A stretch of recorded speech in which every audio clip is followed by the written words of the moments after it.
Tietie, Executive Director, Citizen Advocacy for Social and Economic Rights, with us in the studio. It's called KESA.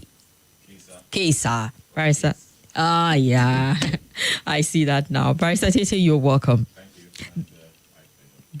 Delighted to have you join us on the Roundtable. And don't forget, we're streaming live on Facebook and YouTube at Nigeria Info Abuja, Facebook and YouTube at Nigeria Info Abuja also. So Monday, Okoma community in Geli South local government area of Delta State, where military personnel were killed, had resulted, according to the military, the people have resulted to propaganda.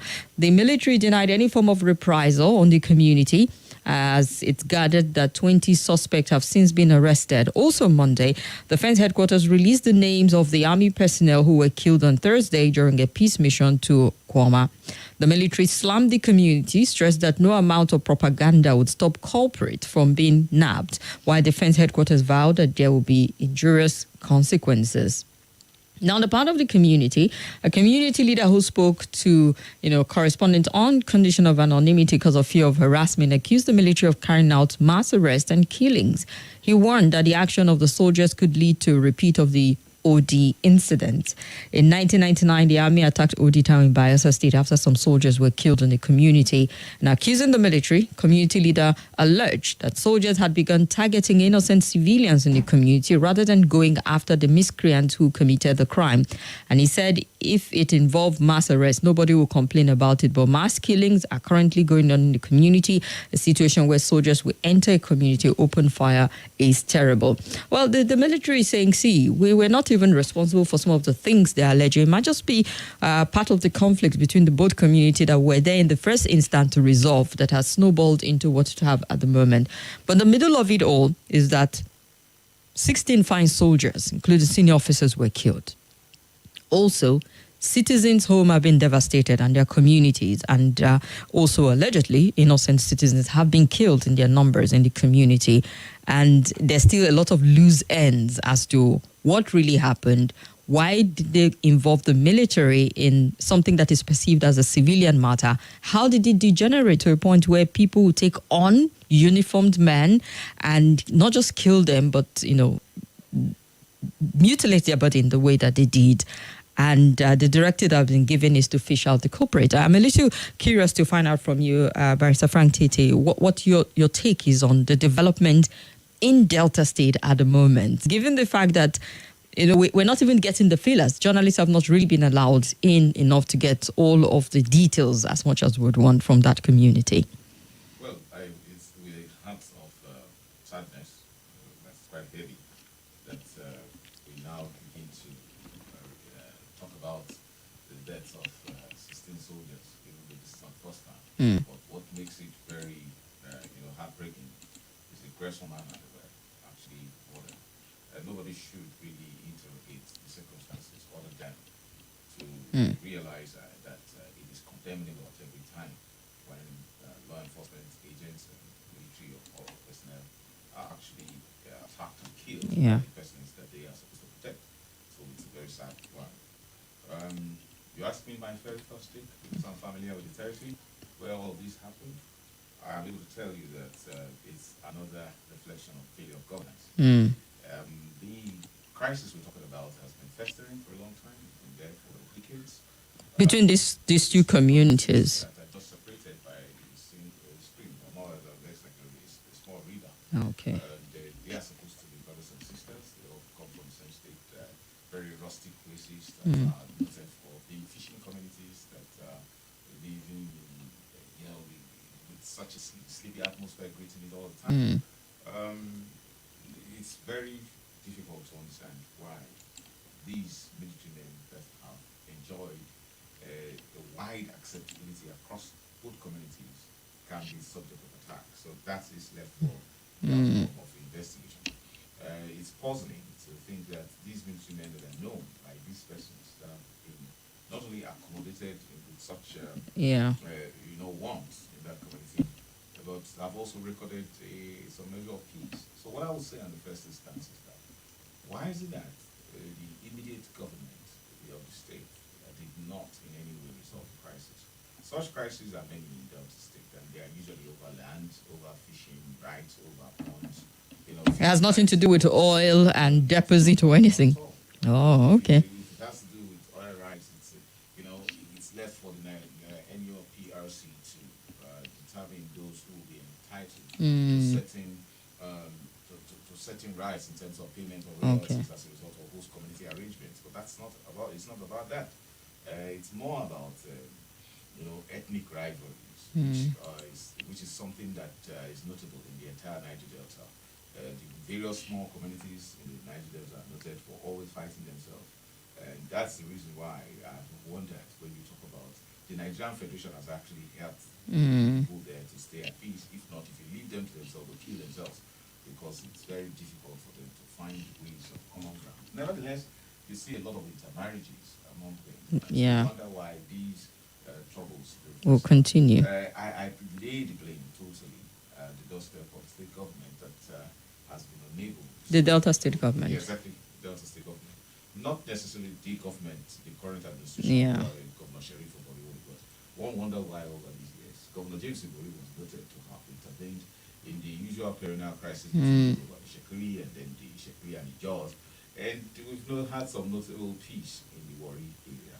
So how come the tribes of Ijaw and Robo are having a crisis that has festered over a pond, or that cannot be easily resolved by the state government? I think the state government overlooked it, and the involvement of the military is another sad note because it's another reflection. Whereas it's a reflection of failure of governance, it's also a reflection of failed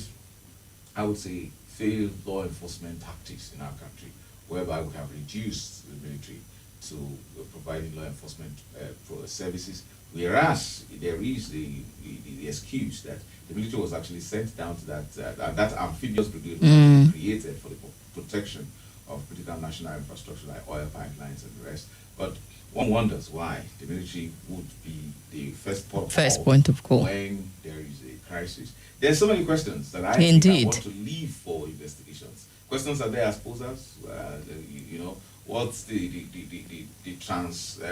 local government intervention of the military at that time. So, but these are not times to put the blame, but actually to look at the real issues. But is it also a perfect time to interrogate how the military responds to affront or confrontation with civilians also? Now, what was done heinous to disrespect officers in that fashion, kill them, doesn't matter what happened before then, and, debase them in the fashion that was done. But then we've seen it's not the first time, even the reports allude to OD massacre and several others where we see the military go with some bit of vengeance when there's a confrontation on their part. Is it time for us to talk about perhaps maybe a different strategy, or is it just the style of the military? And can we relate this to a global practice? Not at all. And I can assure you it's not part of the training and doctrine of the Nigerian military to do such things. But however, we have a history. We have a history dating back to from Odi to Zakibiam, Zakibiam to Imo State, Benue State. A few other occasions where you see law enforcement agents will visit maximum revengeful force on innocent civilians. Let me tell you, if you know these places we're talking about and the people that live there, they appear apparently incapable of wielding such sophisticated weaponry that can overcome a group of Nigerian military men, particularly army, the members of the Nigerian army, especially where a company that has an officer of the rank of a commanding officer in that regard. So certainly we're not talking about ordinary people here. There are so many things, so many stories going around, so many conspiracy theories too, conjectures about who actually did that, whether they are militants that were imported as mercenaries who had earlier come to the community to launch mayhem, kill people. There are many strange stories which would have warranted the need for the military to be circumspect without going into the usual tradition of cordoning off the place and then taking down anybody that is perceived to be of the suspicious level that could have perpetrated that, and then the usual documented fact that what has happened in Odi and Zakibiam, where they touched down all the buildings in the village and in some cases round up all the men and then have them shot dead. I recall clearly General Victor Malu was chief of army staff when Odi happened.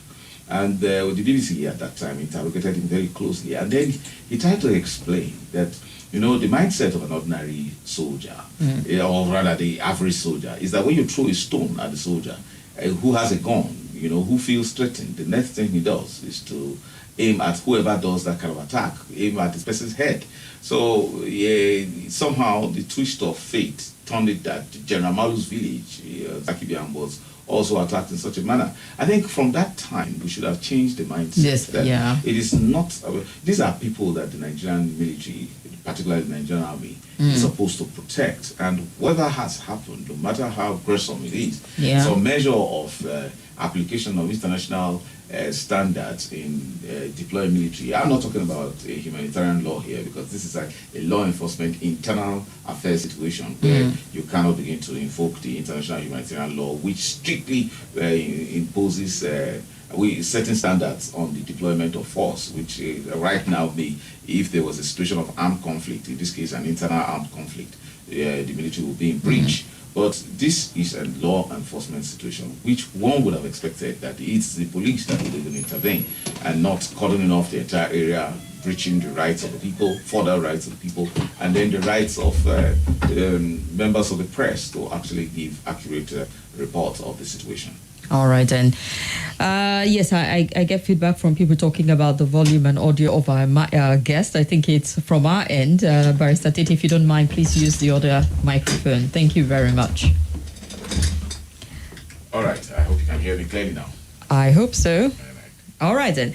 So, yes, we're talking with Barrister Frank Tietie on the situation in Delta State and the handling of the military, where you've said that it's time for us to revisit the strategy on how they interface and respond to this kind of giving. Even though there are a lot of conjectures right now, nobody knows what the military. Yeah, because the military is saying they are not the ones who did it. Again, you have to look at the reports that have been out there. Some claiming that dead bodies floating in Focados River. Yeah. Some saying all of the buildings that are in the village have been set ablaze and all of that.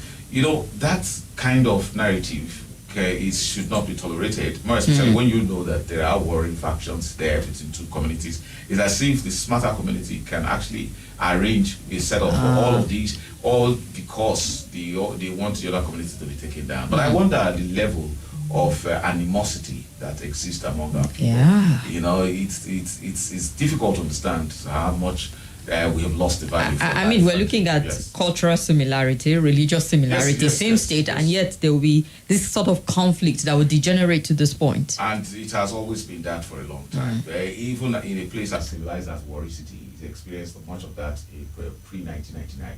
There was a lot of fighting, a lot of setting ablaze, a lot of shooting and killing. Whenever there is any perception of, loss in terms of disadvantage by any of the communities, and usually about very, very mundane things, about money, royalties paid up to some persons or the other. And then we've seen that oftentimes, stockpiling of arms by these young men in these communities, as if the currency for engagement in the Niger Delta, especially in the oil rivers, is about violence. But we thought we've moved past that stage since the presidential amnesty program was very successful. The emergence of former warlords like Government Tompolo, who are now working in cooperation with the government. One thought there would have been peace that should reign in that place. In this case, how the military got involved, leaving their base in Ughelli South to go and make certain interventions, and why it took 3 whole days for the military to announce that the officers were killed in that manner. Is something that leaves a lot to be investigated. A report given to the National Security. I'm glad that you brought that out, because that's what people are wondering about, why it took that number of days for this information to even come out in the first instance. Yeah, because the military was taken aback and that could not really figure out how caliber of such officers will be taken out and killed in such a barbaric manner. I think that what is needed mostly is to ensure that the persons, rather than destroying the community or arresting or shooting aside any persons that are perceived to have been involved, I think we should get to the root of this. This is the national embarrassment. Is unacceptable. It does in any way for this kind of denigration and disregard for our forces. Nevertheless, what I can assure you, what I do know for certain, is that the military, the members of the amphibious brigade in Bomadi have enjoyed tremendous acceptability in those communities. Yes, and I can tell you this. It's very difficult for the average member of those communities, and I'm talking about the tribes, to take up arms against the Nigerian army. I think it's something that is unthinkable. It's an anathema. So it's bewildering for even the traditional rulers that could happen, and that's why the Office of National Security Advisor must consider looking closely at those criminal elements. That is, not all the gangs have given up the arms. Not all of them have accepted the presidential amnesty program. That there's still a lot of weapons in that place that can be deployed that can even overpower, an entourage of a commanding officer of a brigade. That is something that is highly worrisome. People have also brought out this perspective, saying that we've emboldened and empowered non-state actors to the point where you could actually see this kind of brazen attack. Yes, but you see, if you look at the debacle of the Nigerian situation,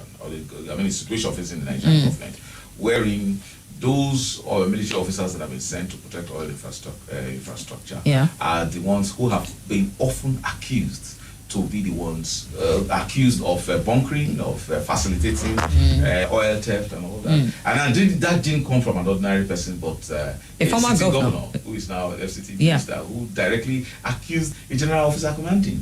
If you know the status of a general officer commanding, that is actually the powerhouse of the military, not necessarily the individuals like Chief of Army Staff or Chief of Defense Staff. The general officer commanding is the one commanding troops and the ones deploying real military force. And if you accuse any individual of oil pumping and oil theft, it means, and then you now have an alternative wherein private military contractors actually are legal.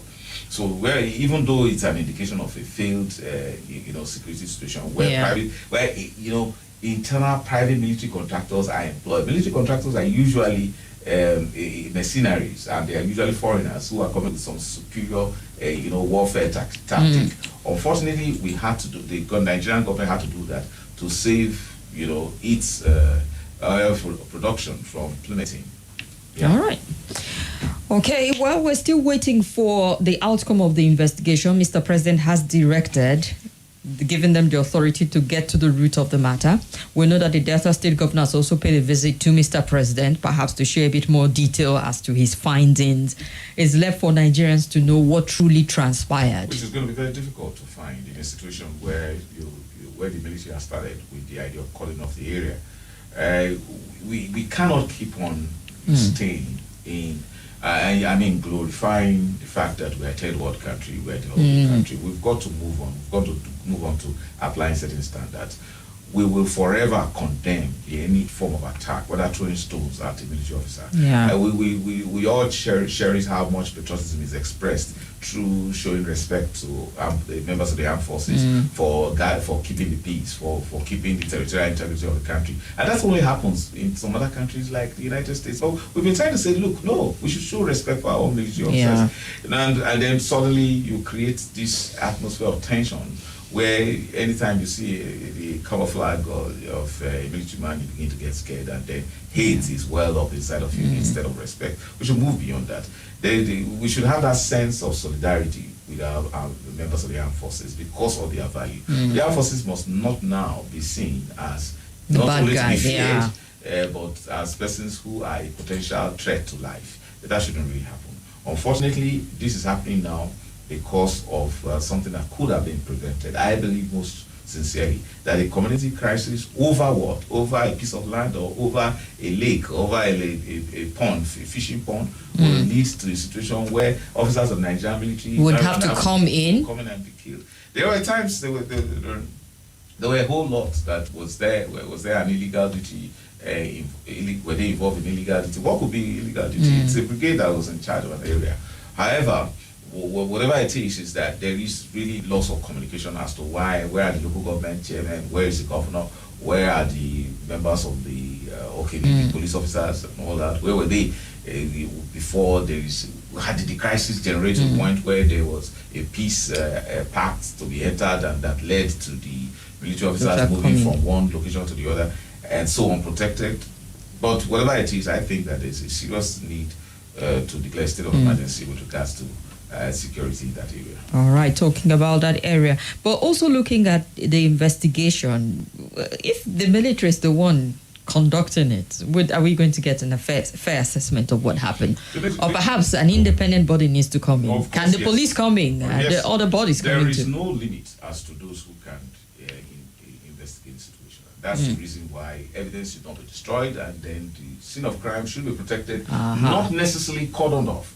And we're expecting human rights groups to make their own investigation. We're expecting the Office of the National Security Advisor to make its investigation. The Nigerian Armed Forces, Nigerian Army, the Chief of Defense Staff can order an investigation. It must get to the root of the matter. How come? This is a breach. You can't allow a very important senior, well-trained military officer or military officers in that regard to be taken out by who?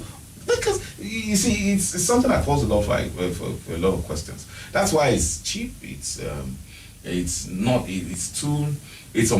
only unprofessional, but too much of haste to be vengeful at this time. Hot blood in this manner. We know that this eventually dampens the morale of the soldiers, to have their commander killed, the next in command killed, and then other principal officers killed. But why must the brigade have all of its officers deployed in that manner to one small community that will lead to such attack? They could not. I don't want.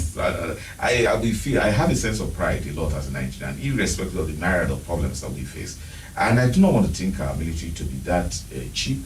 That a common, set of what they call an ambush will be laid for a Nigerian soldiers, brigade commander of that caliber. There is a whole lot more. So you ask me about the number of persons who can conduct investigation. The National Assembly must conduct its own investigation. Questions should be asked.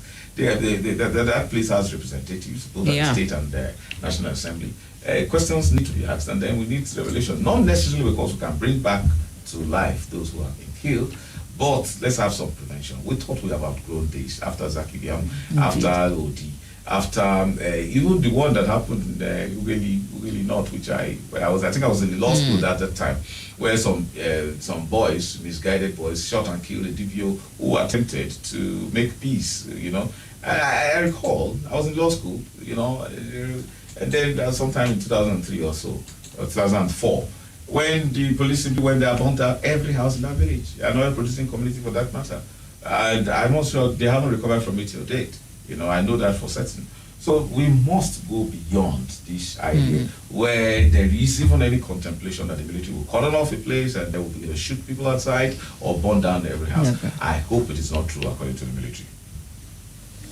Oh, well, and if it's not true, it's another major breach of security to a point where we can't even establish who comes in and burn an entire community. Yeah, because you see, fake news thrives when those conventional news channels like Nigerian Info cannot make a determination of what has happened. And you see, news reporting has to do with being on ground. It has to be what we call in law primary evidence. It's not hearsay, it's not contemplation. But in a situation where those who are saddled with the responsibility of independent reporting cannot make an opinion, then there becomes the possibility that what is true is doubtful. And then here we now have to balance the report of those who are making claims of floating dead bodies and houses that have been burned down, the village that has been razed down completely, and the military saying that is a campaign of calumny. Now, look at, there's some credence, because when you now consider history, in terms of patterns that the military has adopted before, in terms of Zakibiam and Odi and a few other places, it becomes the believability becomes that of the side that favors something that is not coming from the military, and that's sad. Indeed.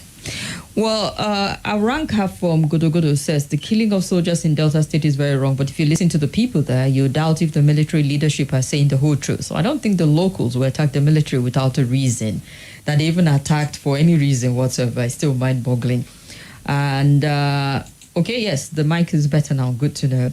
I hope the recent killing of the military personnel not carried out as distraction by the forces holding sway in some part of the country to create some chaos. Many of this insurgency, particularly in the north, are meant for distraction to carry out their mining activity. So hope same is not happening in the south for whatever reason or a semblance of chaos. Okay, Banki is putting a lot of thoughts together. I'm not sure what to make of it, but it's still a reminder that we have threats in other parts of the country. Kaduna State, for example. I mean, you take 287 people, and then the government is threatening fire and brimstone. We're not negotiating with the criminals and all of that. And then they go to another community and take 100 people. It just feels like, what exactly is going on? I was following the update in Kaduna State for me, and I'm just thinking, you tell them you're not negotiating, we're going to do this, and then another group goes somewhere, you keep removing large number of people in this country, and there's no full-blown war situation going on in a governed space like our country, and we can't find our people. Well, it just, from Delta to Kaduna and every part of the country just tells you that we have issues on our hand that we really need to introspect and tackle big time when it comes to security. I've gone beyond bemoaning situations. Before now, if I were here 5 years ago, as I used to, I would probably be screaming, shouting, because I was wondering, as if there's so, as an alarmist. I've grown older now to realize that things are different. And let me tell you this. The principal reason why government exists is to provide security. It's not to award contracts. It's not to share money, as politicians believe. So when a person is given political power, like a president or a governor or a local government chairman, it is not about sharing resources. It is about providing security. And this is a constitutional provision. The primary purpose of government is to security and welfare of the Nigerian citizen, according to Section 14, Section 2 of the Nigerian Constitution. That's it. So we must get that clear. So irresponsibility is one word that describes the leadership situation that has led to this situation we find ourselves. So what do I mean? I speak in terms of solution journalism. When I say, please, let us now realize that security is a local affair. You are a local government chairman to organize security. You are made a governor to organize security. In a system where elected political officers are made to be that irresponsible constitutionally, not to feel responsible in organizing security to protect their immediate vicinity. This is what that will happen. So we must quickly, as much as possible, localize security. The nationalization of security, as we have in Nigeria, has become plain to all that it's a failed situation, and that's the reason why we don't have security network enough to even man our forest, man our streets, man our highways. If not, why would a few people, a few persons that are highly organized, I'm talking about the bandits, kidnappers, and then terrorists, now make life unbearable for hundreds of millions of people in this country? Why should it be? It shouldn't be like that. It can only be because of a situation of confusion, a situation of lethargy, a situation of high level of irresponsibility, where political officers whose responsibility is security have reduced themselves to, awarding contracts. It must change, and it must change very quickly. Indeed, there's need for that sense of urgency coming in.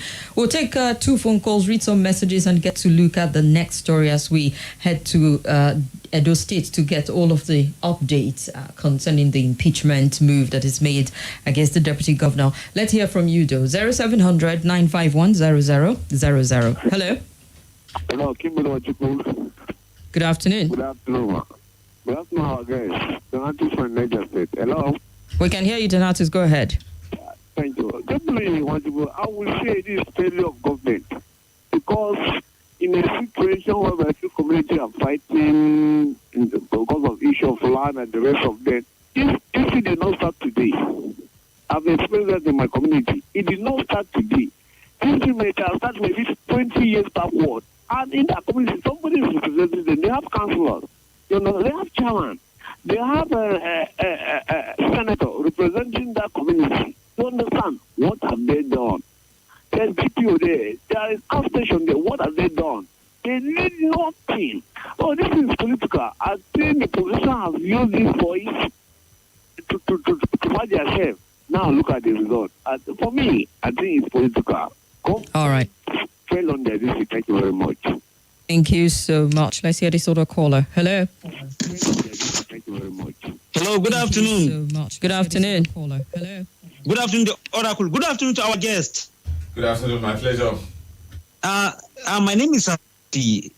For what happened, honestly, I condemn the killings of our gallant men in totality. And it shouldn't be so, and there shouldn't be a reprisal attack. Then come to the issue of Kaduna. We have been hearing of kidnappings, and you can imagine the number of children being kidnapped. What are the use of the helicopter?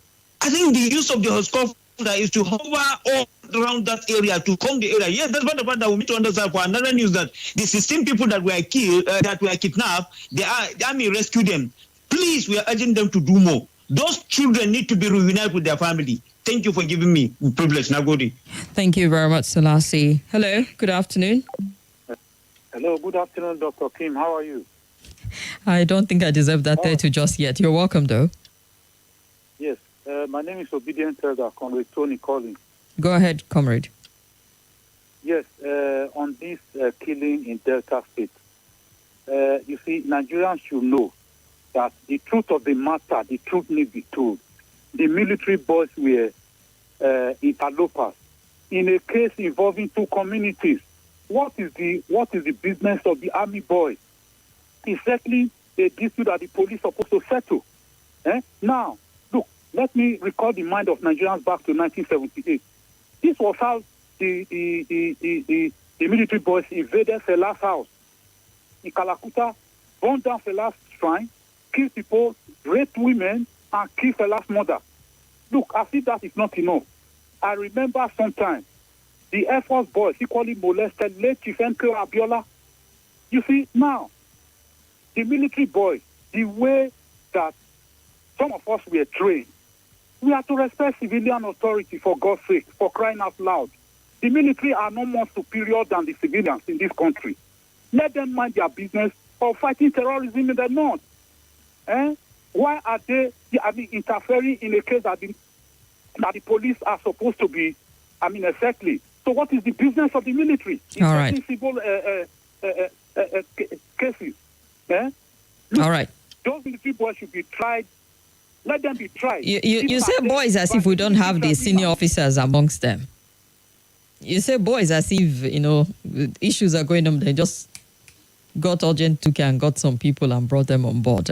Fine senior officers were a part of it. So it's gone beyond just casually referring to them as boys at this point in time. Someone high up there must have brought them in. They all often accept being referred to as boys because they want to always have the sense of the rejuvenating feeling of youth, associated with boyhood. If not, they are very senior military officers, well trained, who have actually paid their dues, who still currently serve in the Nigerian military. Okay, then. All right, and let's look at some comments. I see quite a number of you, okay? Glad that it's crystal clear from your end on Facebook and YouTube also. Ifo J says, welcome, Barrister. Enjoy your passionate analysis on TV. Okay, that's good to know. Let's get to Edo State now to catch up on what's happening there.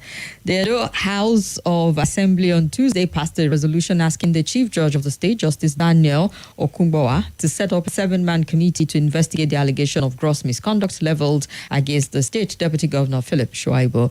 Report has it that a resolution was passed during the plenary in Benin. During the plenary, Speaker of the House, Blessing Agbebako, I hope I called it right, notified the House that a 7-day ultimatum granted to the Deputy Governor to respond to the impeachment notice served on him had expired, and reminded the House that an impeachment notice was served on the Deputy Governor on the 6th of March, still because of his alleged evasion of service. The House ordered a substituted service. It said the substituted service was published in the Nigerian Observer and the Vanguard newspaper on the 12th of March, adding that by counting, March 19 made it day 7. In his motion, the majority leader of the House, moved that the chief judge be directed to set up a 7-man committee to investigate the petition against the deputy governor, and it was seconded. So it feels like things are taking quite an interesting turn in Edo State, because at one point it was definitely a face-off between the deputy governor and his principal, the governor. The deputy governor had indicated interest to running for office. We also saw the move where he set up a faction now party and claimed that he got a ticket from his own faction of the PDP. And things have gotten to a head where it's now making that impeachment move. Licenses have been served. If he's going to be impeached, well, it will be interesting to see how that happens as deputy governor. And also interesting to see how they resolve the impasse in Edo State so that it does not cost the party their votes at the end of the day, because internal party issues constitute the majority of votes lost, even after they have been won at the polls at the end of the day. Yeah, but in this case it was different because How so? we have the party is in power. I'm talking about the governing party of Okay. the People's Democratic Party of Governor Godwin Obaseki. Now, these are going to be very trying times for Philip Shuaibu, because there are indications that the State House of Assembly appears to be resolved, and majorly in that regard, in majority I would say, that in trying to get him impeached. And this is one of the only steps that might save him, only if the chief judge, not only setting up the panel, but if the panel decides to free him, to exculpate him from whatever wrong. Yeah. But I doubt if ever the panel finds him guilty of misconduct of the complaints that have been alleged against him, he will surely be a goner. If I were in the shoes of Philip Shuaibu, realizing the face-off between himself and the governor, now getting to this point, an honorable path would have been to resign, because it's not a very good thing that someone is impeached in Nigerian political situation. The perks of the office of deputy governor are quite large when it comes to if they are not impeached, and that's actually the only thing that is at stake, I must tell you. Not necessarily because party votes will be impacted by the fact that there's a... But we've seen cases where they were impacted because it was not handled properly. Because if you have a very influential personality, but I must tell you that politics has become prebendal most times in our local level, in the sense that it is he who controls the resources. And I say this with a lot of sadness, that actually determines the influential party. And this case, Governor Godwin Obaseki controls state resources, and resources are beyond issues of money, deployment of security, and then using appointments as a weapon. Because those persons who have been appointed, even from communities or regions or where Philip Shuaibu is popular, will eventually work against him. So a smart party, those cases that you are referring to, those situations that you're referring to, are where a smart party takes advantage of a division. So why are the smart parties in those states? We're talking about Labour Party and the All Progressive Congress.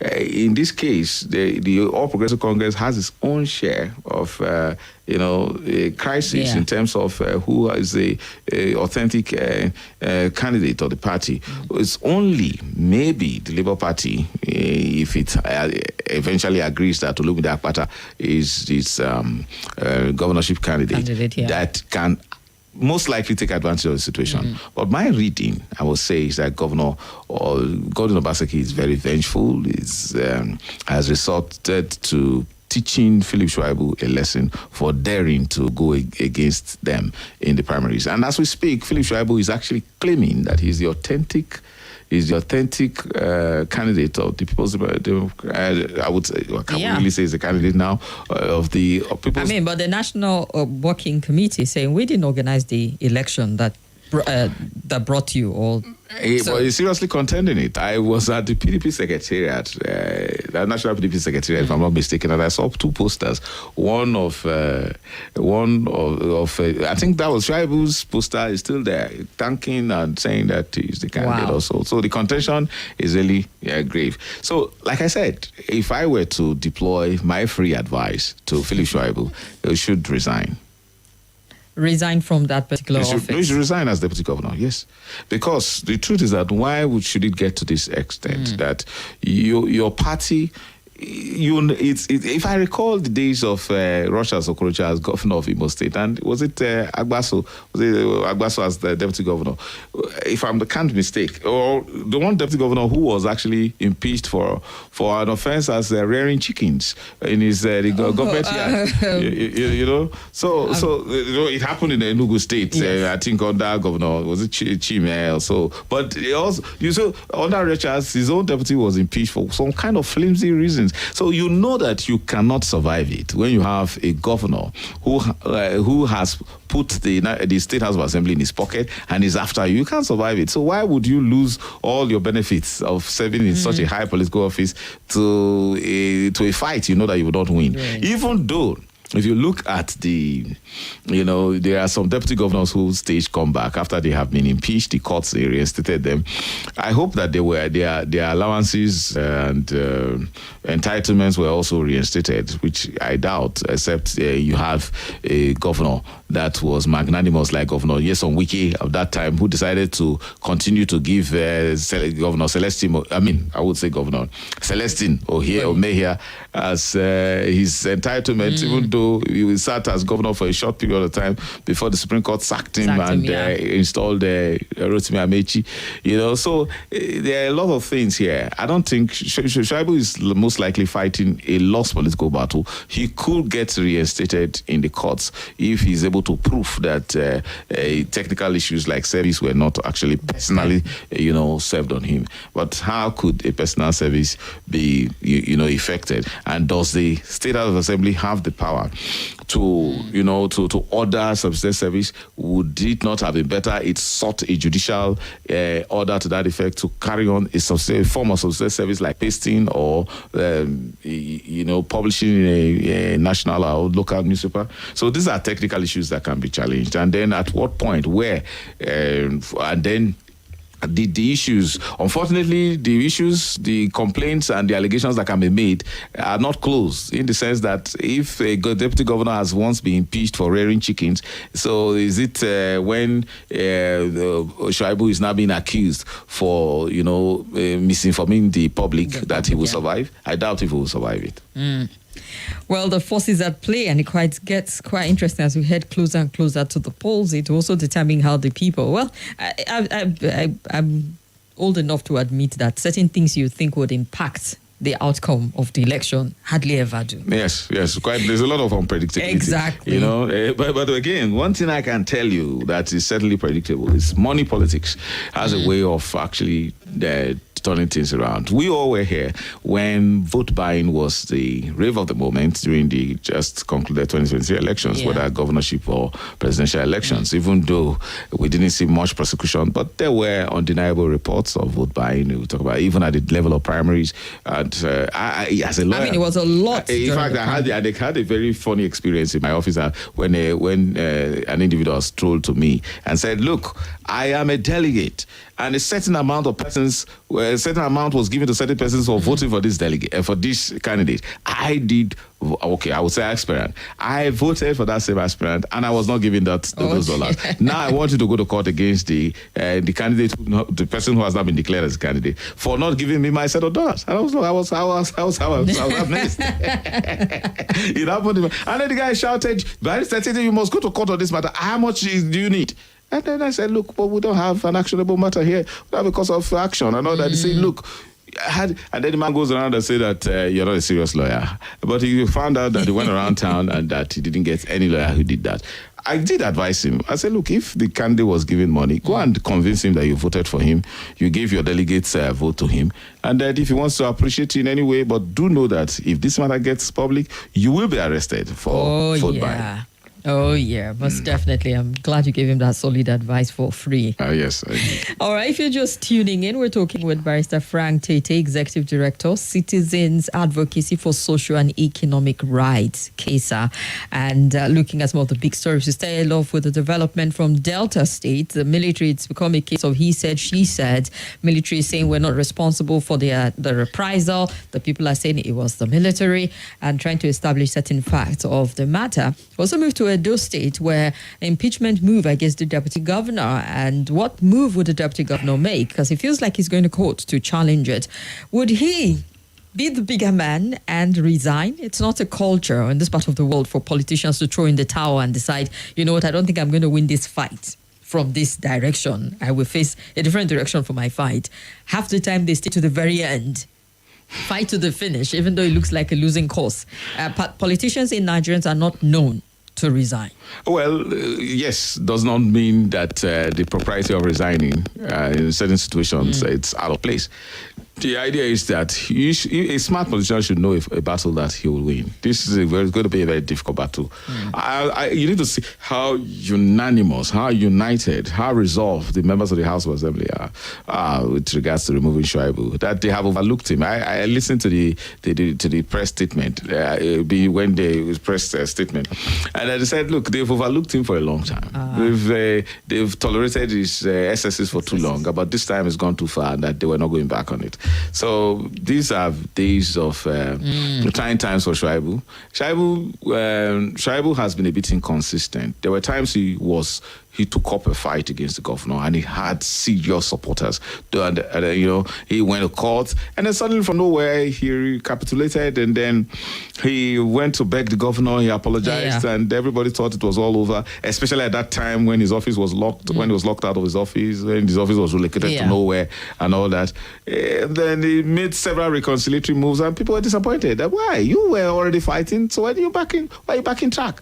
And then again, the governor appeared to be very, very vindictive and never very unwilling to forgive Shuaibu. Even in church, Shuaibu had made attempts to greet him, but the DSS officer attached to the governor prevented him. And the governor was there, but it was such an embarrassing moment for Shuaibu right there in church. Shuaibu should have known that his inconsistency is making him to lose support, even among some members of the State House Assembly that would have given him any form of support. And then the general public in Edo are looking at him as someone who could not be, trusted to put up a fight against the Baseki. So Baseki is just having a field day now, because this is like the voice of Jacob and the hand of Esau situation, where the House of Assembly is actually taking the fight, not the governor, but we all know what's going on. Well, most definitely who's pulling the strings at this point in time.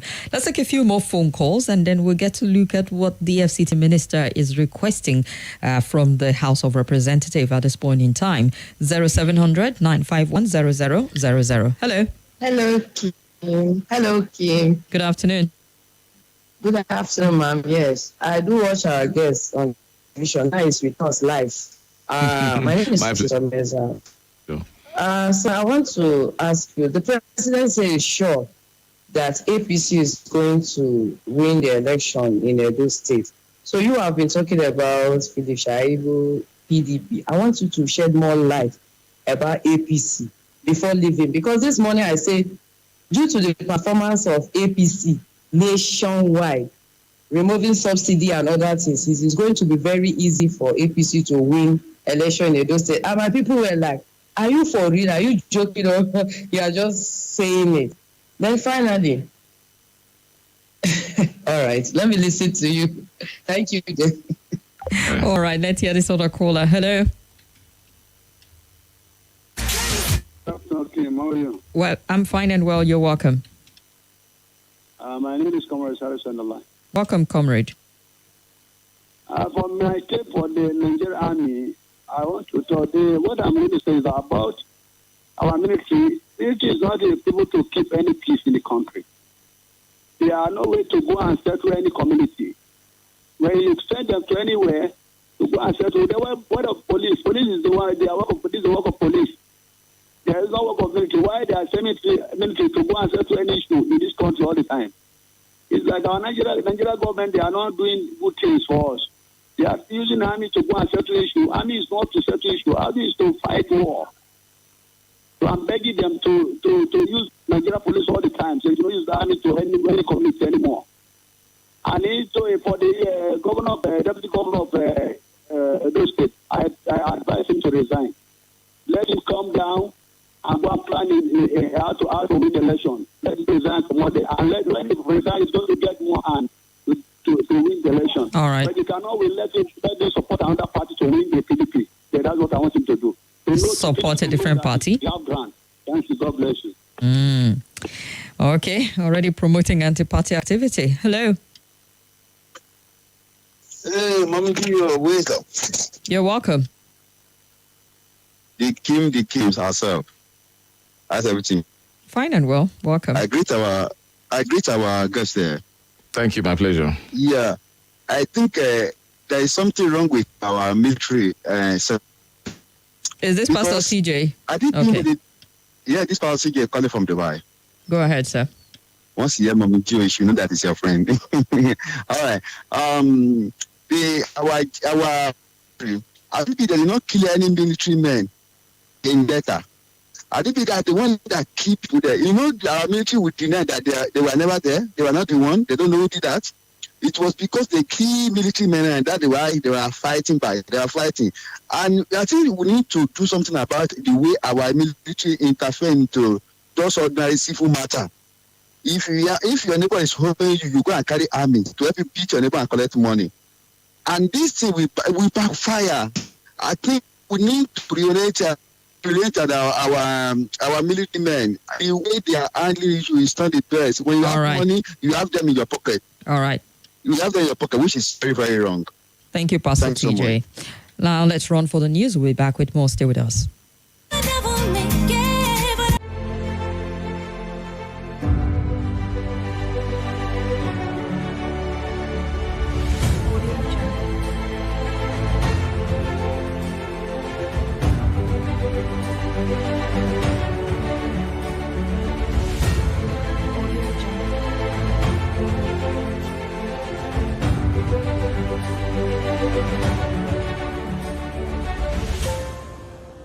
Audio Jungle.